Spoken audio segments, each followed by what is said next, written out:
mag-awit ng kalakasan ko ay ikaw. Tayo po ay aawit by group. Tatawagin ko po ang organization na pinagbibilangan ko. At kapag ito po ay tinawag ko, tayo po ay aawit ng palakas.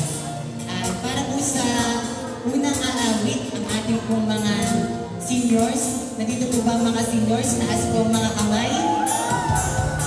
At sa ating pong pag-awit, dapat po ito ay with conviction, ialay po natin ito sa ating Panginoon Diyos.